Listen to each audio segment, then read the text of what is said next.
Hello नमस्कार साथियों, आप सभी को स्वागत है आरबी रोजगार में। दोस्तों, आप लोग कैसे हैं? आशा करते हैं कि आप लोग अच्छे होंगे और आप लोगों की तैयारी भी अच्छा हो रहा होगा। दोस्तों, आज हम जो है सीट नंबर सीट नंबर 6 लेकर के आए हैं। सीट नंबर जो है 6 लेकर के आप लोगों के समक्ष आए हैं। CTP का 6 कितना क्वेश्चन होगा? इसमें 30 क्वेश्चन रहता है। ठीक है, अगर प्रत्येक दिन मेरा सेट लगाते हैं तो स्वाभाविक सी बात है कि 25 प्लस क्वेश्चन जो है आपको एग्ज़ाम में आ जाएगा। ठीक है, 25 क्वेश्चन जो एग्ज़ाम में आ जाएगा, क्योंकि प्रीवियस ईयर पर ही क्वेश्चन बनाया जाता है। ठीक है, PYQ पर ही ये बेस्ड रहता है। ठीक है, ये कब पूछा गया था? 21 सितंबर 2014 में पूछा गया था। ठीक है,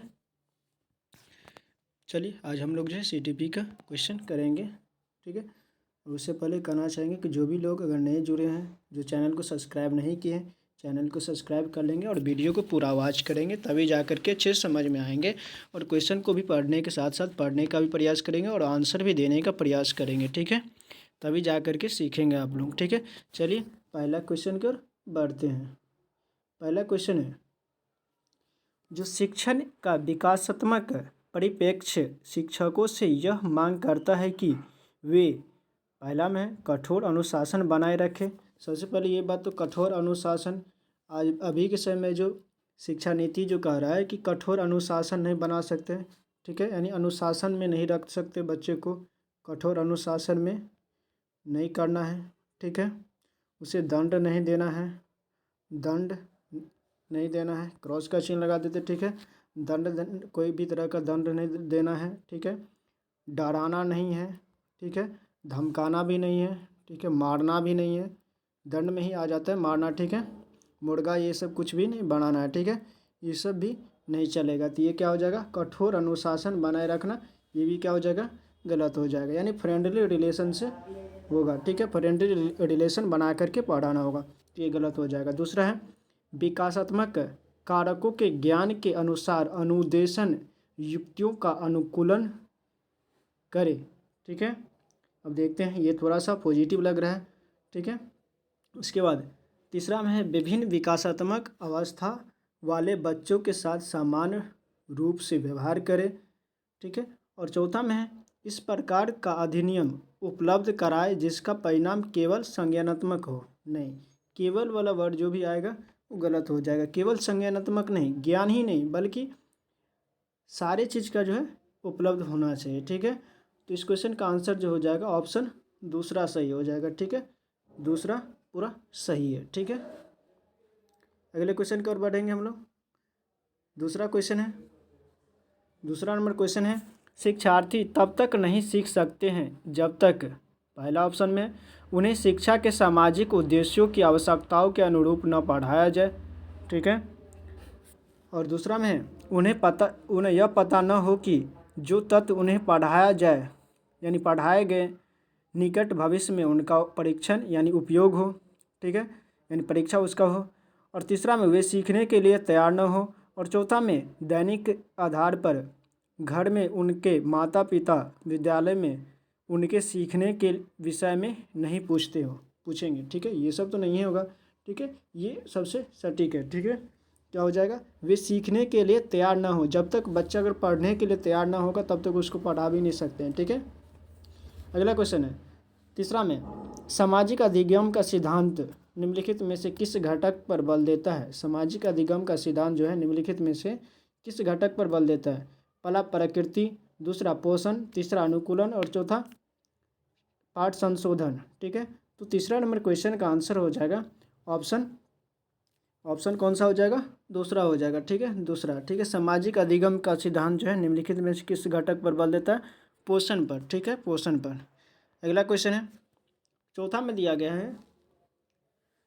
दिया गया है, मनोसामाजिक सिद्धांत निम्नलिखित में से किस पर बल देता है? पहला, उद्दीपन व प्रतिक्रिया पर, दूसरा, लिंगीय व प्रसुप्ति स्तर पर, तीसरा, उद्यम के मुकाबले में हीनता स्तर, और चौथा है क्रिया प्रसूत यानी सक्रिय अनुबंधन पर। तो चौथा नंबर क्वेश्चन का आंसर हो जाएगा ऑप्शन तीसरा सही हो जाएगा, लिंगीय और प्रसुप्ति स्तर पर। ठीक है, पाँचवें क्वेश्चन की ओर बढ़ते हैं। पाँचवा क्वेश्चन में है, कि यह तथ्य है कि यह तथ्य है कि बच्चों को सांस्कृतिक रूप से प्रासंगिक ज्ञान की आवश्यकता होती है। निम्नलिखित में से किस व्यक्ति से संबंधित है? ये किसने दिया था? चार्ल्स डार्विन ने दिया था, या B.F. स्किनर ने दिया था, या यूरी ब्रैनफैन ब्रैनर ने दिया था, या लेव वायोत्स्की ने दिया था? तो 5 नंबर क्वेश्चन का आंसर हो जाएगा, ये कौन दिया था? कि लेव वायोत्स्की ने दिया था कि प्रासंगिक आवश्यकता यानी सांस्कृतिक रूप के बारे में कौन जानकारी दिया था? तो लेव वायोत्स्की ने। अगला क्वेश्चन कर बढ़ते हैं।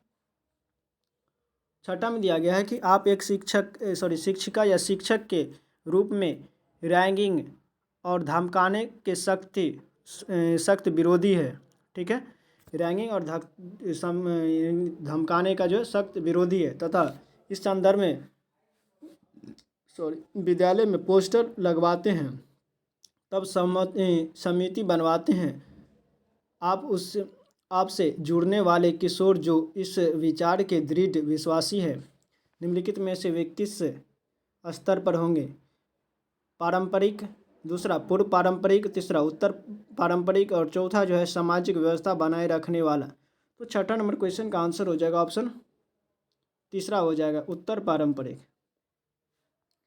सातवां में दिया गया प्रगतिशील शिक्षा निम्नलिखित में से किस कथन से संबंधित है? सूचना यानी शिक्षक सूचना और प्राधिकार से परिवर्तक होते हैं। दूसरा, ज्ञान प्रत्यक्ष अनुभव और सहयोग से उत्पन्न होता है। प्रत्यक्ष अनुभव और सहयोग से उत्पन्न होते हैं। और तीसरा में अधिगम तथ्यों के एकत्रीकरण और कौशल में प्रवीणता के साथ सीधे मार्ग पर चलता है। और चौथा में परीक्षा मानदंड संदर्भित और बाह्य है। तो सातवां नंबर क्वेश्चन का आंसर हो जाएगा ऑप्शन दूसरा सही हो जाएगा, ज्ञान प्रत्यक्ष अनुभव और सहयोग से उत्पन्न होता है। ज्ञान जो है प्रत्यक्ष अनुभव और सहयोग से उत्पन्न होता है। 8 में दिया गया कि बहुबुद्धि सिद्धांत के संदर्भ में एयरफोर्स पायलट बनने के लिए निम्नलिखित में से कौन सी बुद्धि की आवश्यकता होती है? पहला में अंतर्वैयक्तिक, दूसरा भाषिक, तीसरा गतिक और चौथा अंतर्वैयक्तिक। तो 8 नंबर क्वेश्चन का आंसर हो जाएगा ऑप्शन तीसरा हो जाएगा, गतिक। ठीक है, गतिक। एयरफोर्स पायलट जो है उसके लिए क्या होना चाहिए? गतिक होना चाहिए। अगला क्वेश्चन 9 नंबर क्वेश्चन 9 में दिया गया है कि बुद्धि की स्पेयरमैन परिभाषा में कारक यानी जी क्या है? पहला आनुवंशिक वृद्धि, दूसरा उत्पादक वृद्धि, तीसरा सामान्य वृद्धि और सामान्य बुद्धि और चौथा है वैश्विक बुद्धि। ठीक है, तो 9 नंबर क्वेश्चन का आंसर हो जाएगा ऑप्शन इस क्वेश्चन का आंसर हो जाएगा ऑप्शन तीसरा हो जाएगा, सामान्य बुद्धि। ठीक है, 10 में दिया गया है कि छिपी हुई वस्तुओं को ढूंढ निकालना इस बात का संकेत है कि शिशु निम्नलिखित में से किस संज्ञानात्मक कार्य में दक्षता प्राप्त करने लगा है? पहला है साभिप्राय व्यवहार, दूसरा है वस्तु स्थायित्व और तीसरा है समस्या समाधान और चौथा है प्रयोग करना। तो 10वां नंबर क्वेश्चन का आंसर हो जाएगा ऑप्शन दूसरा, वस्तु स्थायित्व। ठीक है, किसी वस्तु को अगर छिपा लेते तो उसे ढूंढ निकालता वो क्या कहलाएगा? वस्तु स्थायित्व। ठीक है, 11 नंबर क्वेश्चन निम्नलिखित में से कौन सा समाज में लिंग समानता का मानदंड हो सकता है? पहला, विद्यालय में पुरुष और महिला शिक्षकों की संख्या की तुलना, दूसरा कक्षा 12 में लड़कों और लड़कियों द्वारा समान संख्या में प्राप्त विशिष्ट योग्यता, और तीसरा है कक्षा 12 तक पहुंचने वाले लड़कों और लड़कियों की संख्या की तुलना, और चौथा में क्या छात्राओं को विद्यालय से बाहर आयोजित प्रतियोगिताओं में भाग लेने की अनुमति दी जाती है? तो 11 नंबर क्वेश्चन का आंसर हो जाएगा ऑप्शन तीसरा सही हो जाएगा। इसके बाद अगला क्वेश्चन है 12 में दिया गया कि व्यक्तिक अंतरों का ज्ञान शिक्षकों की मदद किसमें करता है? पहला है पिछड़े शिक्षार्थियों के साथ कठोर परिश्रम करने की निरर्थकता को समझने में, और क्योंकि वे बाकी कक्षा के समान भाग नहीं ले सकते हैं। ठीक है। दूसरा है व्यक्तिगत अंतरों को शिक्षार्थियों की असफलता की स्वीकृति एवं उत्तरदायी ठहराने में। तो 12 नंबर क्वेश्चन का आंसर। और इसके बाद 2 और ऑप्शन है। तीसरा में सभी विद्यार्थी यानी सभी शिक्षार्थियों को समान रूप से लाभ पहुंचाने के लिए अपनी प्रस्तुति शैली को एक रूप बनाने में। और चौथा में सभी शिक्षार्थियों की व्यक्तिगत आवश्यकताओं का आकलन करने और उसके अनुरूप उन्हें पढ़ाने में। तो इस क्वेश्चन का आंसर हो जाएगा ऑप्शन चौथा सही हो जाएगा। ऑप्शन चौथा। ठीक है। 13 का सीखने के लिए आकलन। ठीक है। पहला है अभिप्रेरणा को बढ़ावा देना। दूसरा अलग करने और रैंक देने के प्रायोजन के लिए किया जाता है। दूसरा है ग्रेड्स को पूरी तरह से महत्व देने पर बल देता है। और चौथा विशिष्ट होता है और अपने आप में की गई आकलन गतिविधि है। तो 13 नंबर क्वेश्चन का आंसर हो जाएगा ऑप्शन पहला सही हो जाएगा। अभिप्रेरणा को बढ़ावा देना। ठीक है। क्या हो जाएगा? अभिप्रेरणा को बढ़ावा देना। ठीक है। ऑप्शन पहला। 14 में दिया गया है कि विद्यालय आधारित आकलन। 14 में विद्यालय आधारित आकलन पहला में परिणामों की अपेक्षा परीक्षा तकनीकों पर केंद्रित है। दूसरा में क्या आकलित किया जाएगा इस पर शिक्षार्थियों को कम नियंत्रण प्रदान करता है। और तीसरा है रचनात्मक प्रतिपुष्टि उपलब्ध कराते हुए सीखने में संवर्धन करता है। और चौथा है परीक्षा के लिए शिक्षण को बढ़ावा देता है क्योंकि उसमें निरंतर परीक्षण होता है। तो 14 नंबर क्वेश्चन का आंसर हो जाएगा ऑप्शन तीसरा सही हो जाएगा। रचनात्मक प्रतिपुष्टि उपलब्ध कराते हुए सीखने में संवर्धन करता है। 15 में दिया गया है कि कक्षा में शिक्षार्थियों से कहा गया है कि वे अपने समाज के लिए क्या कर सकते हैं। इसे दर्शाने के लिए एक नोटबुक में अपने कार्य की विविध शिल्पाकृतियों को संयोजित करें। यह किस प्रकार की गतिविधि है? पहला निबंधात्मक आकलन, दूसरा घटनावृत्त अभिलेख, और तीसरा समस्या समाधान आकलन, और चौथा है पोर्टफोलियो आकलन। तो 15 नंबर क्वेश्चन का आंसर हो जाएगा ऑप्शन चौथा हो जाएगा, पोर्टफोलियो आकलन। ठीक है। अगले क्वेश्चन की ओर बढ़ते हैं। 16 नंबर क्वेश्चन। 16 में दिया गया है कि शिक्षार्थियों को सबसे कम प्रतिबंधित विद्यालय वातावरण रखने के माध्यम से विद्यालय। ठीक है। यानी शिक्षार्थियों को सबसे कम प्रतिबंधित विद्यालय वातावरण रखने के माध्यम से विद्यालय पहला है लड़कियों और लाभान्वित वर्गों के लिए शैक्षिक अवसरों को समान करता है। दूसरा में वंचित वर्गों के बच्चों के जीवन को समान करता है जो इन बच्चों के समुदायों और अभिभावकों के साथ विद्यालय के संबंध को बढ़ा रहा है। और तीसरा में विज्ञान मेला और प्रदर्शनी जैसी गतिविधियों के अलाभान्वित वर्ग के बच्चों को भागीदार बनाता है। और चौथा है दूसरे बच्चों को संवेदनशील बनाता है कि वे लाभान्वित बच्चों को दबाए नहीं और उन्हें नीचा न दिखाए।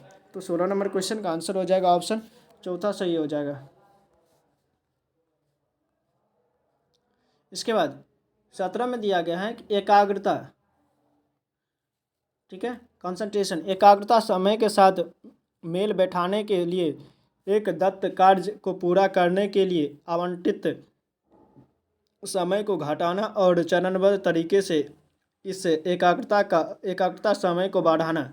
ठीक है। निम्नलिखित में से किस प्रकार के विकार से निपटने के लिए सर्वाधिक उपयुक्त है? पहला है अशांतकारी व्यवहार संबंधी विकार, दूसरा डिस्फेसिया, तीसरा है संवेदी एकीकरण विकार, और चौथा है एकाग्रता ह्रास अतिक्रियाशील विकार। ठीक है। तो 17 नंबर क्वेश्चन का आंसर हो जाएगा ऑप्शन चौथा। इसी को क्या कहा जाता है? एच डी, ठीक है। इसे क्या कहा जाता है? हाइपर, इसे क्या कहा जाता है? एकाग्रता अतिक्रियाशीलता का विकार है, यानी ए डी एच डी कहा जाता है। A D H D, A D H D, ठीक है। ए डी एच डी, ठीक है। अगले क्वेश्चन की ओर बढ़ते हैं। 18 में दिया गया है कि निम्नलिखित में से कौन सा उपागम अशांत व्यवहार संबंधी विकारों वाले बच्चों के साथ व्यवहार करने हेतु बच्चे को उसके आसपास के लोगों और सामाजिक संस्थाओं के अंतःक्रिया करने का सुझाव देता है? पहला में मनोगत्यात्मक, दूसरा पर्यावरणीय, और तीसरा जीव वैज्ञानिक, और चौथा में व्यवहारवादी। तो 18 नंबर क्वेश्चन का आंसर हो जाएगा, ये हो जाएगा पर्यावरणीय, ठीक है।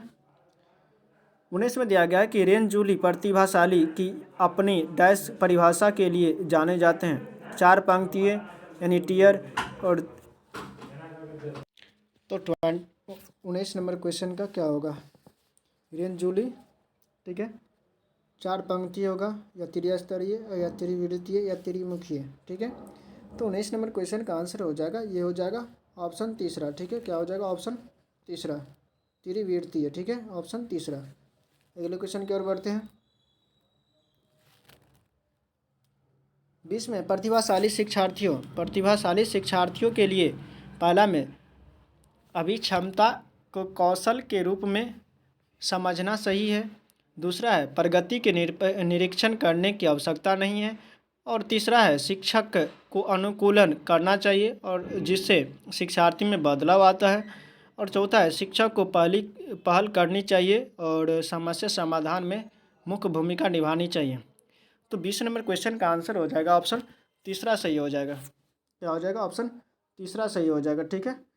शिक्षक को अनुकूलन करना चाहिए जिससे शिक्षार्थी में बदलाव आता है, ठीक है। इसके बाद 21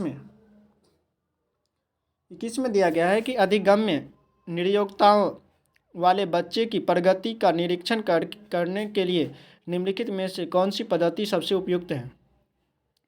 पहला व्यक्ति केस अध्ययन, यानी केस स्टडी, दूसरा में घटनामृत अभिलेख, वास्तविक रिकॉर्ड, और तीसरा में व्यवहार रेटिंग स्केल, ठीक है। चौथा में संरचित व्यवहारपरक अवलोकन। तो 21 नंबर क्वेश्चन का आंसर हो जाएगा ऑप्शन चौथा हो जाएगा, ऑप्शन चौथा, ठीक है। संरचित व्यवहारपरक अवलोकन, ठीक है। 22 में दिया गया है कि अधिगम निर्योग्यता वाले शिक्षार्थियों द्वारा एक पूर्ण और उत्पादक जीवन जीने के लिए अवसरों को बढ़ाने का सही तरीका है। अब देखते हैं कौन सा सही तरीका है। 22 में दिया गया है कि पहला में कि इस तरह के शिक्षार्थियों की कमजोरियों पर ध्यान केंद्रित करना, दूसरा इस तरह के शिक्षार्थियों से उच्च अपेक्षा को बनाए रखना, तीसरा है विविध कौशलों और युक्तियों का शिक्षण करना जिसे सभी संदर्भों में लागू किया जा सकता है, और चौथा में इन बच्चों को अपने लक्ष्यों का निर्धारण करने के लिए प्रोत्साहित करना। तो 22 नंबर क्वेश्चन का आंसर हो जाएगा ऑप्शन तीसरा सही हो जाएगा, ऑप्शन तीसरा, विविध कौशलों और युक्तियों का शिक्षण करना जिसे सभी संदर्भों में लागू किया जा सके, ठीक है। तो इसमें दिया गया है कि वात्स्की के अनुसार, यानी ले वात्स्की एक वैज्ञानिक है, उसके अनुसार ले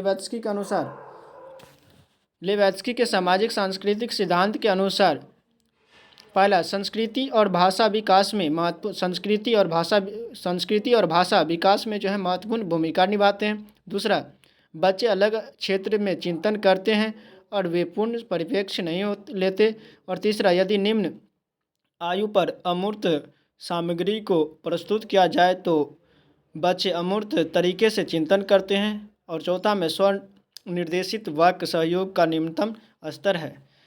तो इसके अनुसार क्या हो जाएगा? ऑप्शन पहला सही हो जाएगा, संस्कृति और भाषा विकास में जो है महत्वपूर्ण भूमिका निभाते हैं, ऑप्शन पहला सही हो जाएगा।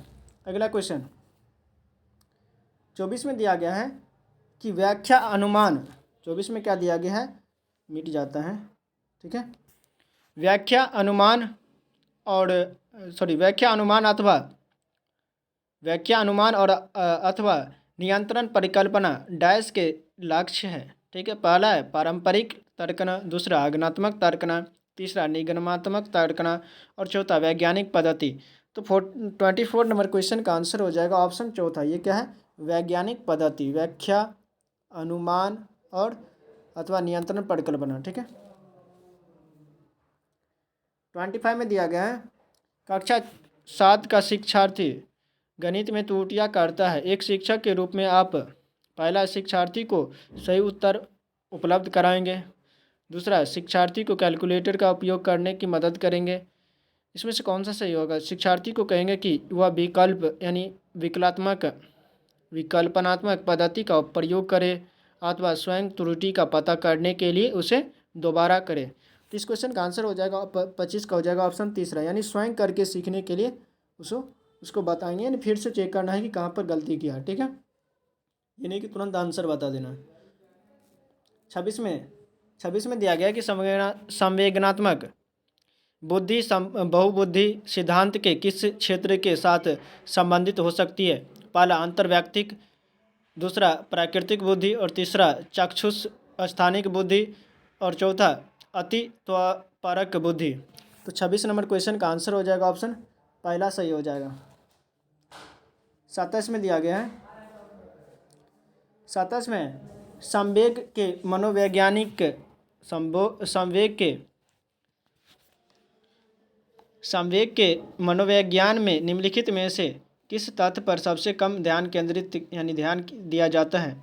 पहला संवेग विषयनिष्ठ यानी व्यक्तिपरक भावना है और वह अलग अलग व्यक्तियों में अलग अलग होती है। दूसरा संवेग न केवल व्यक्तिगत शिक्षार्थियों में बल्कि पूरी कक्षा में भी उपलब्ध होते हैं यानी उत्पन्न होते हैं। तीसरा है संवेग उत्तेजना और संज्ञानात्मक व्याख्या के जटिल पैटर्न होते हैं। और चौथा है संवेदनात्मक प्रक्रिया में शारीरिक के साथ साथ मनोवैज्ञानिक प्रक्रिया शामिल होती है। तो 27 नंबर क्वेश्चन का आंसर हो जाएगा ऑप्शन दूसरा सही हो जाएगा। ठीक है, सबसे कम तथ्य, कम इसमें न केवल दिखाया है। ठीक है, तो ये सही हो जाएगा। ठीक है, अगले क्वेश्चन की ओर बढ़ते हैं। 28 में दिया गया कि राजेश गणित की समस्या को हल करने के लिए पूरी तरह से संघर्ष कर रहा है। उसका आंतरिक बल जो उसे उस समय को पूरी तरह से हल करने के लिए विवश करता है। यहाँ पर करें क्या डैश के रूप में जाना जाता है? किसके रूप? प्रेरक या व्यक्तित्व विशेषक, तीसरा में संवेग और चौथा में प्रत्याक्षण। तो 28 नंबर क्वेश्चन का आंसर हो जाएगा ये प्रेरक यानी प्रेरणा देता है उसे प्रतिक्षण यानी दोबारा करने के लिए। ठीक है, अगला क्वेश्चन है 29 में दिया गया है कि अभिप्रेरणा चक्र के संदर्भ में निम्नलिखित में से कौन सा सही क्रम है? पहला उत्तेजना या प्रबल प्रेरणा, आवश्यकता, उपलब्धि, लक्ष्य उन्मुखी व्यवहार, उत्तेजना में कमी। दूसरा प्रबल प्रेरणा, आवश्यकता, उत्तेजना, लक्ष्य उन्मुखी व्यवहार, उपलब्धि, उत्तेजना में कमी। तीसरा में आवश्यकता, लक्ष्य उन्मुखी व्यवहार, प्रबल प्रेरणा, उत्तेजना, उपलब्धि, उत्तेजना में कमी। और चौथा में आवश्यकता, प्रबल प्रेरणा, उत्तेजना, लक्ष्य उन्मुखी व्यवहार, उपलब्धि, योजना में कमी उत्तेजना में कमी। तो 29 नंबर क्वेश्चन का आंसर हो जाएगा ऑप्शन चौथा सही हो जाएगा। आवश्यकता, प्रबल प्रेरणा, उत्तेजना, लक्ष्य और उन्मुखी, ये पैटर्न होगा। ठीक है, सही क्रम होगा। इसके बाद 30 में अंतिम क्वेश्चन, बांडियोरा के सामाजिक अवलोकन पर आधारित अधिगम सिद्धांत में निम्नलिखित में से कौन सी प्रक्रिया होती है? पहला स्वचिंतन, दूसरा प्रतिधारण, तीसरा पुनरावृत्ति और चौथा सार को दोहराना। ठीक है, यानी यहाँ पर लिखा है सार को दोहराना यानी बार बार दोहराना। ठीक है, कोई भी चीज़ को दोहराना। ठीक है, दोहराना, इसमें से कौन सा आंसर हो जाएगा? ठीक है, 30 नंबर क्वेश्चन का आंसर हो जाएगा ऑप्शन दूसरा सही हो जाएगा, प्रतिधारण। ठीक है, प्रतिधारण। ठीक है, क्या हो जाएगा? प्रतिधारण। चलिए दोस्तों, हम लोग टोटल 30 क्वेश्चन सीडीपी का कंप्लीट कर चुके हैं। सीडीपी का जो है 30 क्वेश्चन कंप्लीट कर चुके हैं। अगर डेली जो है सीडीपी का इसमें से प्रैक्टिस करते हैं PYQ में से, तो 25 क्वेश्चन 25+ क्वेश्चन जो है आपको एग्ज़ाम में जो है बन जाएंगे। ठीक है, 25 से ज़्यादा ही आएंगे आपको एग्ज़ाम में। ठीक है, मार्क्स आने की चांस रखता है। CDP की बात करें, मेरा SST का भी जो है प्रैक्टिस सेट SST का भी PYQ चल रहा है।